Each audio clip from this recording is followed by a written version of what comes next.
Good afternoon. Here's national news from our studio, BGI TV, Babak Bagade Imo TV, and Sanut Olakomi. First are the major headlines. Tambuwal meets Buhari, seeks immediate action against bandits. Kanu drags DSS to court, says his blood taking more than 21 times. Government in military camouflage attacked policemen beside Abia Command, kill one. Tinubu believed its Lagos style of politics can be replicated in Yoruba state. Others, Akonde. Oromoni family asked police to quit Kemi Olunloyo. Phone, laptop, shops raised in the computer village, fire. Now the news in details. Sokoto State Governor Aminu Waziri Tambuwal has called on President Muhammadu Buhari to declare a full-scale emergency in terrorist enclaves in the state. Special advisor on media and publicity to the governor, Muhammad Bello, in a state noted that Tambuwal made the call when he met with the president on Monday at the presidential villa, Abuja, saying this will enable the armed forces to carry out on their operations without hindrance in all enclaves affected by the declaration. He also appealed that these operations, once conceived and ready for execution, should be carried out simultaneously in a state where the terrorists have strongholds such as Sokoto, Zamfara, Katsina, Kaduna, Niger, and Kebbi State, as well as elsewhere where the criminals have in-house. Governor Tambuwal also called on the president to give premium to the deployment of more manpower to all troubled areas, just as he advocated for the procurement of the sophisticated equipment, particularly modern technology, which use is now centered around the deployment of drones globally.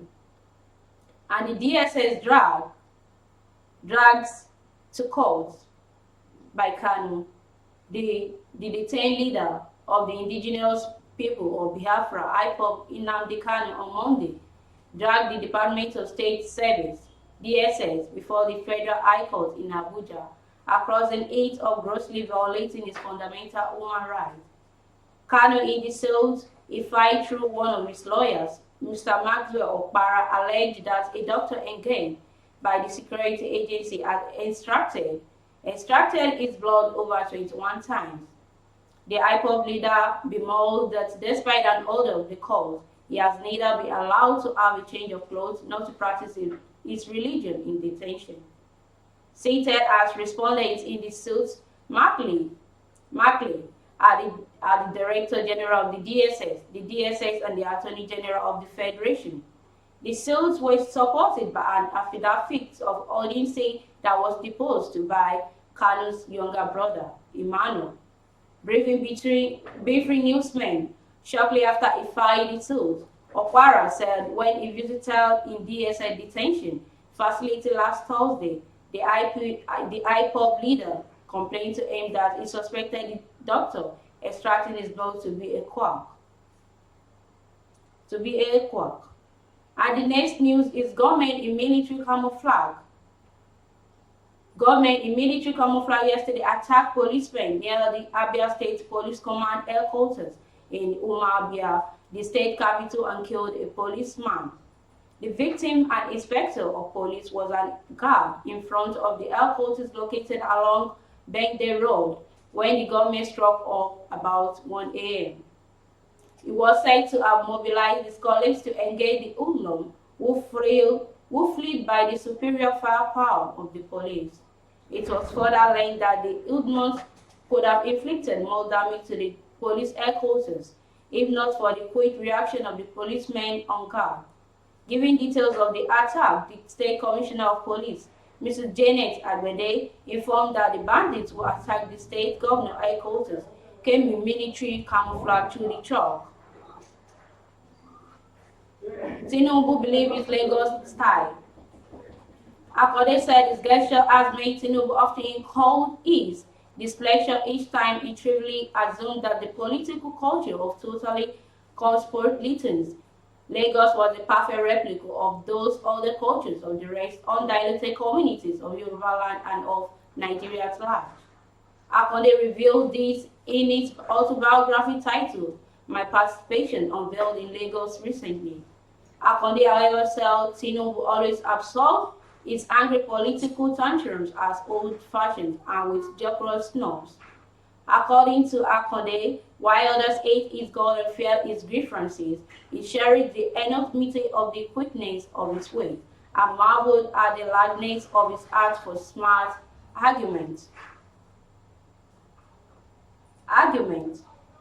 And Oromoni family asked the police to quiz Kemi Olunloyo. The family of Sylvester Oromoni, who was beaten to death by some students of Dowen College, Lekki, Lagos, yesterday filed a petition against an internet blogger, Mrs. Kemi Olunloyo, over some comments she reportedly made concerning the death of their son. A source said the family was appealed that the blogger leveled such an allegation against their son. The petition was filed on behalf of the family by the shambles of Mr. Femi Falana, son. In the petition, the family or the Deputy Commissioner of Police at the State Criminal Investigation Department, Pantin, Lagos, to invite the blogger for questioning. The petition filed yesterday was signed by Taiwo Olanwale of Falana and Falana's chamber. It all reads, all through the students and staff of the college suspected to have played a role in the brutal murder of Sylvester Oromoni. Oromoni have made useful statements to the police. One Mrs. Kemi Olunloyo has just introduced another twist to the public. Phone laptop shops raised in Computer Village in Lagos State. Fires raised the shopping complex in the popular Computer Village in Ikeja, Lagos State. The fire, which started in the early hours of yesterday, destroyed many shops where phones, laptops, and other electronic gadgets worth millions of naira were sold. The cause of the fire were not uncertain at press time, but the trader said it started about 4 a.m. and lasted to 7 a.m. when it was put out. And the policemen were drafted there to protect the firefighters and others. The fire has been put out successfully. No life was lost in the incident. However, valuable property, whose estimates were not yet known, were destroyed. That's the end of today's news. But before I go, quickly retake on the headlines.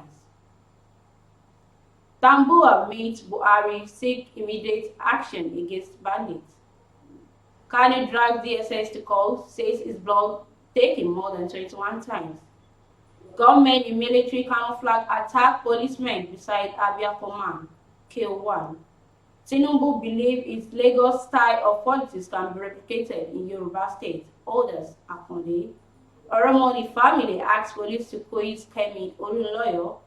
Phone, laptop, shops raised in Computer Village fire. Thanks for watching our news on BGI TV. For more of our broadcasts, you can check it on YouTube as Babagbagede Imo TV. On YouTube, please turn on the post notification bell, like, comment, and share. And on Facebook as Gbagede Imo with Alawiye Adebayo, and on Instagram, Gbagede Imo _22. And for the placement of your advert, you can call the number showing on the screen. Thanks for always watching the BGI TV. I'm Sanut Olakomi.